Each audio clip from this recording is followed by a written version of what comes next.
मैंने आज ये आसी पहुँचे आम शिवली बाबरे वर्षर लास्ट दिन मु अर्धेन्दु आसी पहुँचीचु शिवली महाबीर दर्शन करी हम जदि जदि ये मिल प्रसाद मिल खाइबू ना जीवु देखू बाहर खाइबू तो ये देखो शिवली महाबीर आपको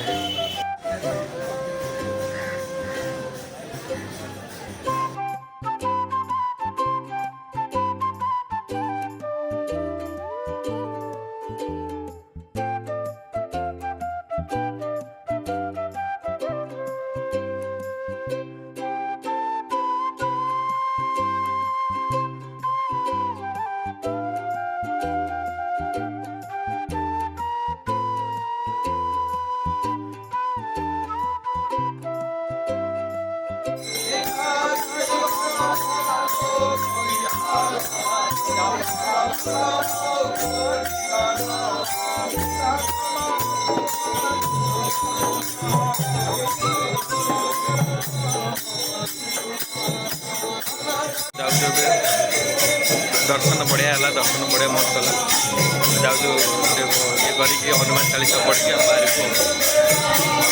टे जी आमर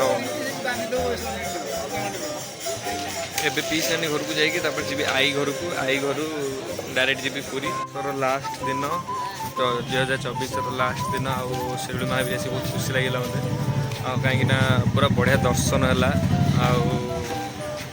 आम जस्ट रिटर्न गलु रिटर्न गलापर आमर पहड़ पड़गला तो भगवान आमको माने डाकिले कि आस तमें देखी दर्शन कर दियो ना पहड़ पड़ज तो दिज आसला जस्ट पहड़ पड़ा आम आसिलु पहड़ पड़ा दीप लगुचु पहड़ पड़ा तो ये मुझे जाऊँगी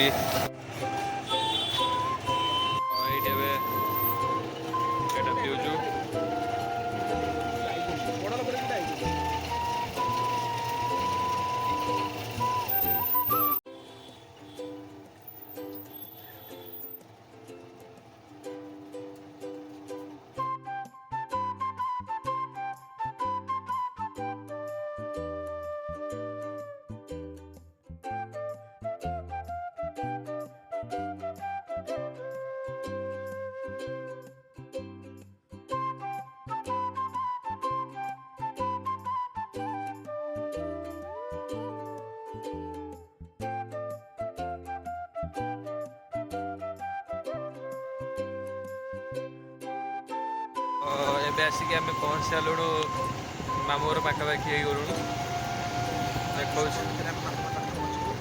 आउ 2-3 मिनट पर मामूर पाखे पहुँचू अलमोस्ट हो गला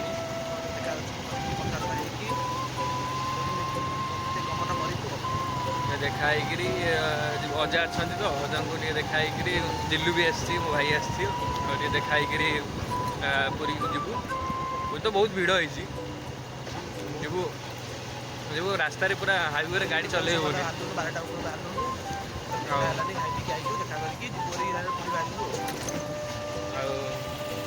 जा पहुँचले मुझे देखी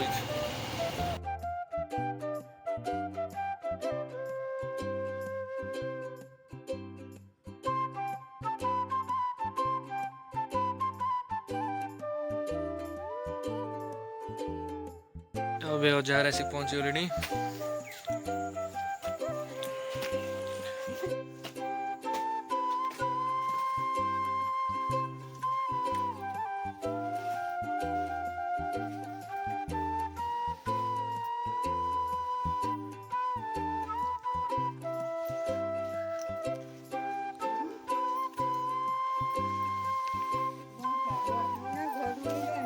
गली शिवली महाबीर आइली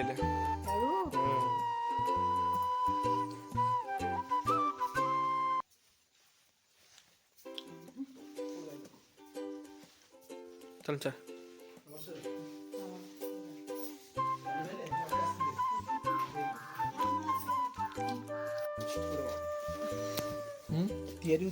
बसुन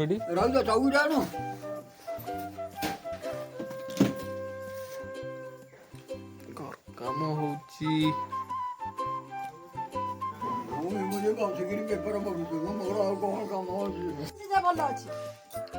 ସବୁ ପ୍ରାୟ ଏଇଟା ବାତ୍ୟାରେ ଯେ ପଡ଼ିଗଲା ନଡ଼ିଆ ପେଣ୍ଡା ପଡିକି ନା ଫାଟି ଯାଇଥିଲା। ମାଙ୍କଡ ତ ଉତ୍ପାତ ମତଉଥିବେ ହଉଥିବେ। ଉତ୍ପାତ ମତଉଥିବେ ସେମାନେ ଅନ୍ଧ ଉତ୍ପାତ ମାଙ୍କଡ ପଡ଼ି ଏଇ ଘରେ 3ଟା ନଡ଼ିଆ ଗଛ ପଡ଼ିଲା, ତିନିଟା 3ଟା। ସିଏ ସେତିକି 15 ଇଞ୍ଚିଆ କାନ୍ଥ ଘର ବୋଲି ତା ମଝିରେ ଗୋଟେ ଚାଳ ଓରା ଥିଲା। ତାପରେ ବି ଘର ପୁରା ଠିଆ ହେଇକି ଅଛି ସେ ସବୁ ଟିଣ ଆଜବେଷ୍ଟର ସବୁ ଉଡେଇ ଦେଲା, କିନ୍ତୁ ସେ ଓରା ଉପରେ ସେ ନଡ଼ିଆ ଗଛ ପଡ଼ିକି ରୋକିଦେଲା। ଘର ଆଉ ତଳକୁ ପକେଇଲାନି। ସେଇ ତ ଭଲ କାନ୍ଥ ଛଡ଼େଇ ଦେଲା, ଚାରିଆଡୁ ଖଣ୍ଡେ ଛଡ଼େଇକିରି ପେଲି ଦେଲା। ତ ସେମାନେ ଏବେ ଆସିକି ମୁଁ ଜଷ୍ଟ ଘରେ ପହଞ୍ଚିଲି ଆଈ ଘରୁ। ଆଉ ଶୋଇପଡ଼ିଥିଲି ଆଈ ଘରେ, ନିଦ ଲାଗୁଥିଲା ବୋଲି ଆଉ ଭିଡ଼ିଓ କରିପାରିଲିନି। ଆସିକି ଜଷ୍ଟ ହେଲେ ପହଞ୍ଚିଲି। ଆଉ ଦେଖା ହେବା ଅନ୍ୟ ଏକ ବ୍ଲଗ୍ରେ। ଜୟ ଜଗନ୍ନାଥ, ନମସ୍କାର, ରହୁଛି।